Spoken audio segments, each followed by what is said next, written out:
Hello friends, I hope آپ سب اچھے ہوں گے، خوش ہوں گے۔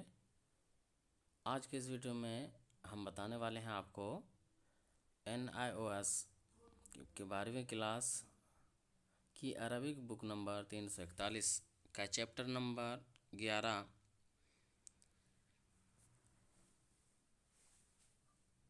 فرینڈس، سب سے پہلے میں بتا دوں کہ اس چیپٹر میں جس کا ہیڈ لائن رائٹر نے لکھا ہے عاقبۃ اہمال النظافت و طاعت الام۔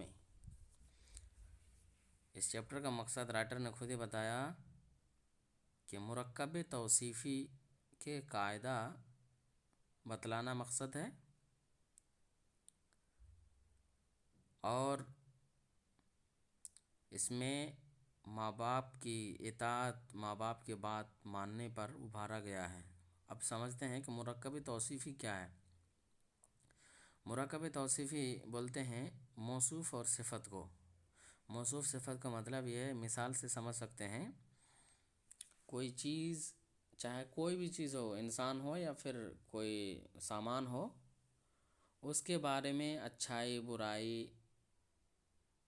جو بھی بیان کرنا ہو اس کو صفت بولتے ہیں۔ مثال کے طور پر آپ کہہ سکتے ہیں کہ احمد اچھا لڑکا ہے، احمد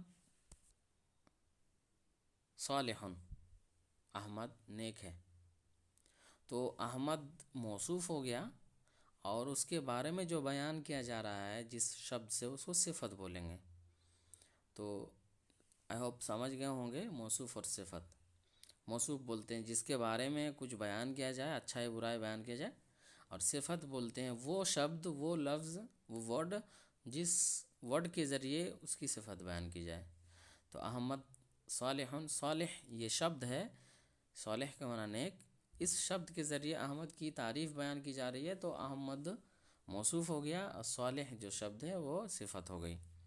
تو آئیے سب سے پہلے ہم اس چیپٹر کو پورے چیپٹر کو پڑھ لیتے ہیں، اور پھر پڑھنے کے بعد، ریڈنگ دینے کے بعد ہم اس کا ترجمہ آپ کو بتلا دیں گے، اور جو موصوف صفت کا شبد یوز کیا ہے رائٹر نے اس چیپٹر میں کہاں پہ، ہم اس کو بتلا دیں گے۔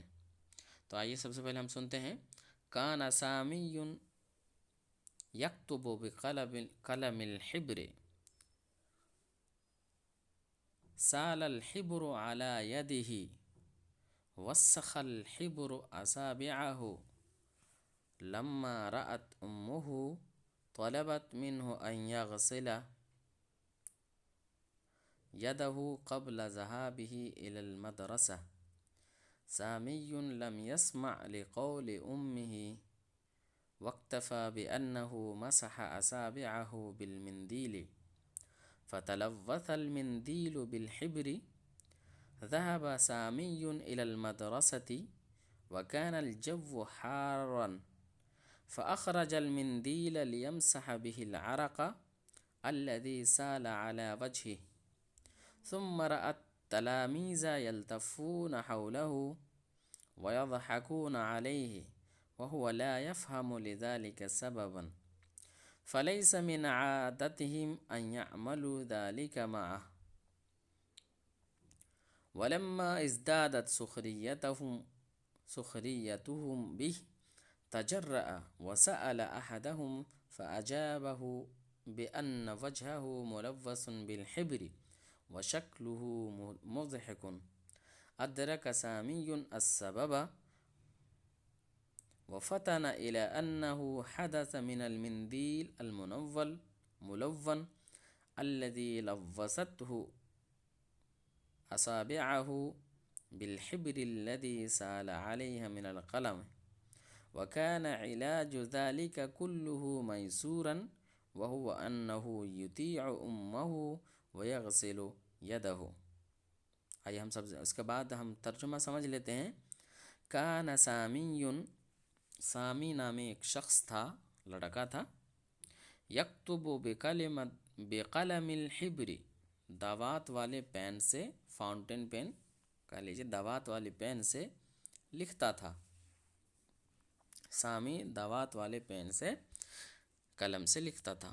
سال الحبر علی یدہ، دوات اس کے ہاتھ میں بہہ گیا. وسخ الحبر اصابعہ، اور دوات روشنائی، سیاہی، سیاہی اس کی اصابع بولتے ہیں. اصبع سے اصابع ہے، اصابع کا معنی انگلیاں، ان کی انگلیوں کو دوات نے گندا کر دیا، روشنائی نے. لما رأت امہ، جب اس کی ماں نے دیکھی اسے، طلبت منہ ان یغسل یدہ،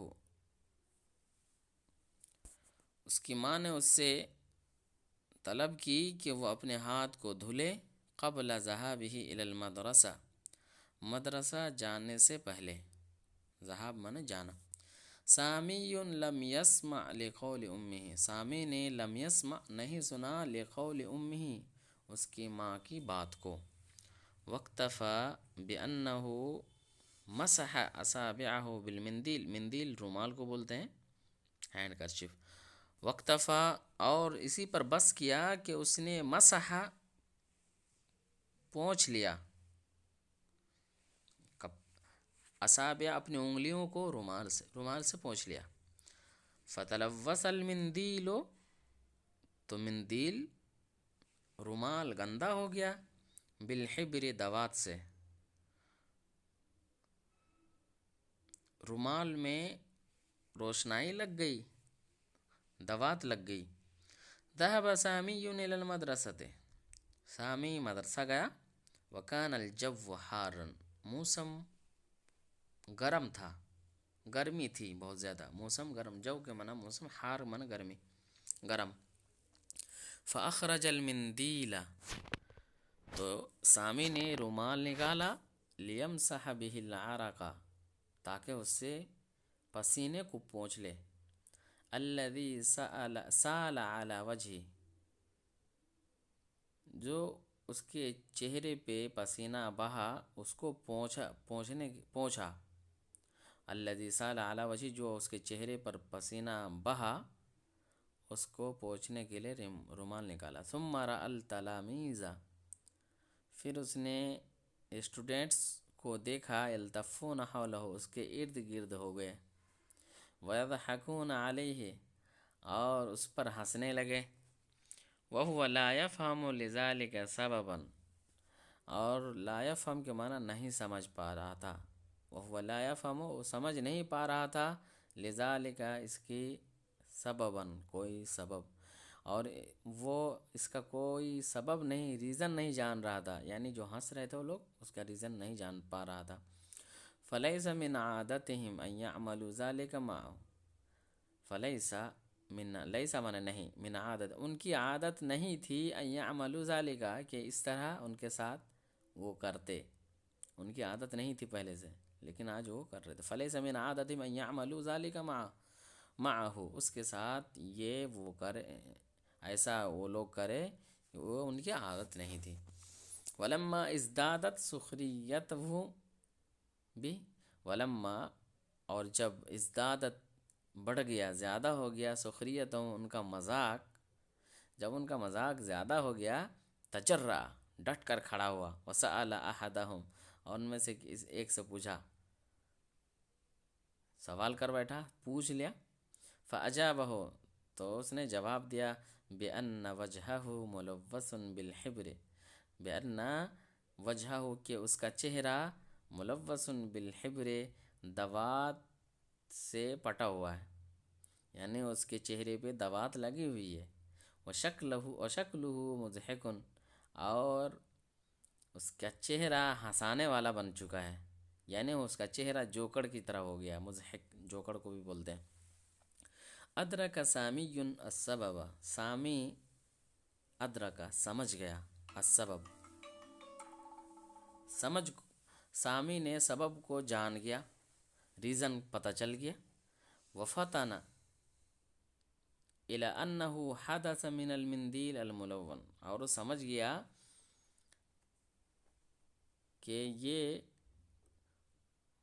رومال، جو رنگا ہوا رومال سے یہ حادث ہوا، یہ واقع ہوا، الذی لوثت اصابعہ، جس سے اس کی انگلی جس روشنائی سے اس کی انگلی خراب ہوئی تھی اور اس پہ قلم سے بہہ گیا تھا، وَكَانَ عِلَاجُ ذَلِكَ كُلُّهُ مَيْسُورًا، اور اس کا علاج، یہ سارا کچھ، ان سارے معاملات کا علاج بہت آسان تھا، میسور کے معنی آسان، اور اس کا علاج بہت آسان تھا، وَهُوَ أَن يُطِيعَ أُمَّهُ، اور یہ کہ وہ اپنے، وَهُوَ أَنَّهُ يُطِيعُ أُمَّهُ، کہ وہ اپنی ماں کی اطاعت کر لیتا، وَيَغْسِلُ يَدَهُ، اور اس کا ہاتھ دھل لیتا، یہی اس کا علاج تھا، آسان تھا، لیکن اس نے ایسا نہیں کیا۔ تو فرینڈس، ہم نے ریڈنگ بھی سن لی اور یا آپ نے ٹرانسلیٹ بھی سن لیا۔ اس میں جو موصوف صفت کا لفظ یوز کیا گیا، میں نے تلاشنے کی کوشش کی تو ایک ہی جگہ پہ موصوف صفت کا لفظ یوز کیا گیا ہے، وہ ہے المندیل الملون۔ مندیل رومال کو بولتے ہیں، ملون رنگا ہوا۔ اب یہ ہے کہ المندیل موصوف ہے، الملون رنگا ہوا یہ صفت ہے۔ مندیل کے بارے میں بتایا گیا ہے کہ وہ کیسا ہے، اس کی صفت بیان کی گئی، وہ رنگ میں پٹا ہوا تھا، رنگا ہوا تھا، اس وجہ سے ان کو ملون کہا گیا ہے۔ یہاں پہ ایک اہم چیز یہ بتانا چاہوں گا میں کہ موصوف جس کے بارے میں صفت بیان کی جا رہی ہے، اس کی مطابقت، یعنی وہ جس طرح کا ہوگا 10 چیزوں میں صفت بھی سیم وہی ہوگا، صفت بھی وہی ہوگی۔ اس کو آپ ایسے سمجھ سکتے ہیں کہ عربی میں اگر آپ نے معرفہ سمجھا ہے، معرفہ اور نکرہ، تو اگر موصوف معرفہ ہوگا تو صفت بھی معرفہ ہوگی، یعنی اگر موصوف کسی چیز کے خاص نام ہو تو صفت میں بھی اس میں الف لام لگانا پڑے گا، اور اگر موصوف نکرہ ہو، کسی فکس چیز کے نام نہ ہو، عموماً یوز کیا گیا ہو، نکرہ ہو، تو صفت بھی نکرہ، یعنی اس میں الف لام نہیں آئے گی۔ موصوف میں اگر الف لام ہے تو صفت میں بھی الف لام ہوگی، اور اگر الف لام نہیں ہے لیکن کسی چیز کا فکس نام ہے تو وہ بھی معرفہ شمار کیا جائے گا۔ معرفہ کی علامت الف لام ہوتی ہے، لیکن کسی چیز کے فکس نام کو معرفہ کہتے ہیں۔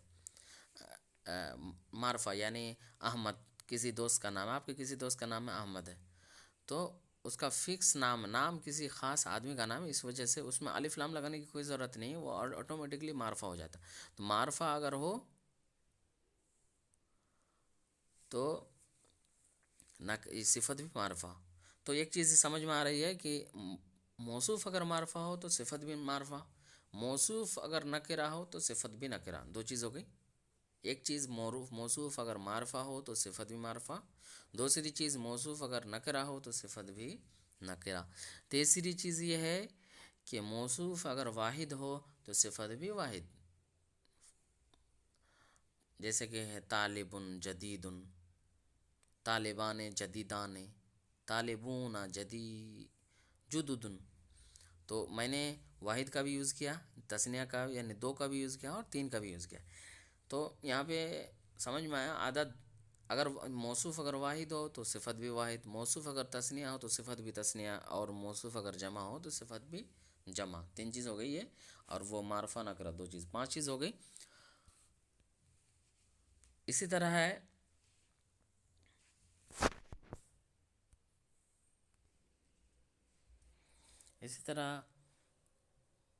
اعراب تھوڑا ٹف ہے، یعنی زبر ہوگا موصوف پہ تو صفت پہ بھی زبر، اور پیش ہوگا تو موصوف پہ تو صفت پہ بھی پیش، اور زیر ہوگا موصوف پہ تو صفت پہ بھی زیر ہوگا۔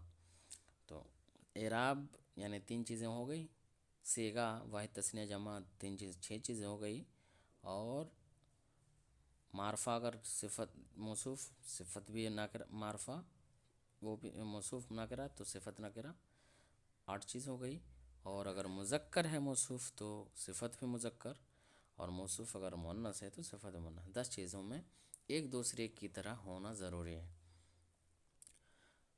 تو آئی ہوپ یہ ویڈیو آپ کو اچھی لگی ہوگی۔ کرپیا ویڈیو کو لائک کرنا نہ بھولیں، سبسکرائب اور شیئر کرنا نہ بھولیں۔ دھنیہ واد۔